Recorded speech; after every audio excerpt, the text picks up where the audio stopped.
Hey, it's John from My Media. How confidential is your data? You've been hearing a lot about that in the news, where there's been a lot of data breaches, and there's a lot of regulations happening now in Europe. Last May, put in the regulations where the the General Data Protection Regulations. What was interesting about this is that what they did and why they did it. And so there's a lot of data breaches. So anybody collecting that's data, businesses, usually in software and your database on servers, is that it has to be able to not be able to recognize or wiped out, or it doesn't, your servers aren't carrying that data, or you can't recognize it. You have to be put some sort of pre-pseudo name, or make it anonymous and whatnot, all that data that's coming in. And so this way, if there is a data breach, they don't see anything, they can't do anything with that data. Well, also, but the traditional paper logbooks came in the news in the Irish Times. Love the Irish. Jesus, Mary, Joseph. Here it is, the article. Okay. The Irish, in some of their tourist centers that they had, some heritage sites, they were collecting data. So when you come in, and so it's important for any facility to collect visitor information. God forbid something were to happen, they have to have the information, who they are, who's in the building, all that good stuff. I think the public office had a problem here and said, well, wait a minute, this violates the GDPR because this data is exposed, so someone could take a picture of it, and they had home address, phone number. Someone could snap a picture and use that information.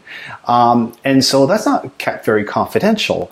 And funny enough, I was just at my dry cleaners just recently, and they had a logbook. I noticed, because I'm in the business, when I see this, a logbook, I say, hey, what's this about? They said, well, if someone doesn't have a receipt, they got to sign off that they picked it up and whatnot. But it's funny, I recognized some of the last names, and I saw some of my neighbors in there. How much of a breach, that is a breach of information, but to know that, I don't know how harmful it is to know if I could say, hey, Joe, I saw that you were at the dry cleaners on September 4th, picking up pants. But the point is that maybe you don't want that information exposed. And so, I want to ask you guys, what are you guys doing? I know many of you have a visitor sign-in book. But there are better ways to do that with our visitor sign-in tablet, where all the information, nothing is stored. So you basically sign in and sends a notification, and it's all private, it's all confidential. You just sign in with a little tablet. Nothing, information is kept there on the tablet. But at the same time, there's also other things to think about, how your data could be exposed in those logbooks. And I made some examples here on my blog. For instance, potential vendors.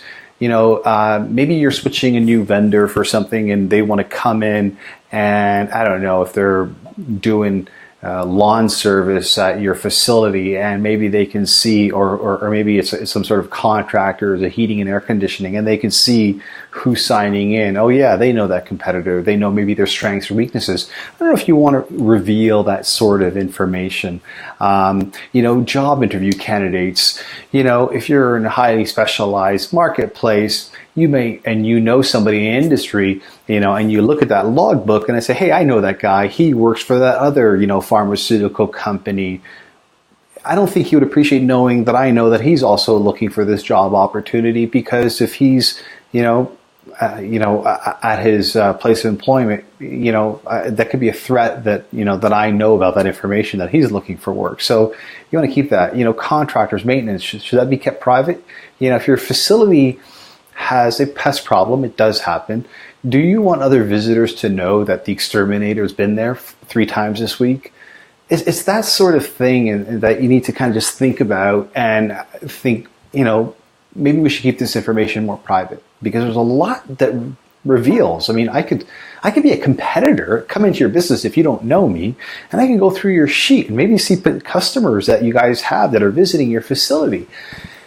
And, and maybe the receptionist is busy on the phone, or maybe she's not even there. It's that sort of information you want to think about in keeping that private. So that's all I want to do, is just kind of think about that. If you're not going to get a visitor management book solution, just keep your book confidential.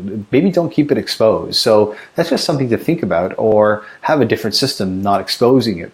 Or else you can use our My Lobby visitor management system, where we look after the confidentiality. We have a lot of different features, two-way notification. It's a little display, digital signage display when it's not in use. You give arrival notification, it prints a badge. So there's a lot of great things, but I just really want to talk about confidentiality today, and think about that for your own business. What are you guys doing to instill some better confidentiality at your front lobby? Thanks for watching. Talk to you next time.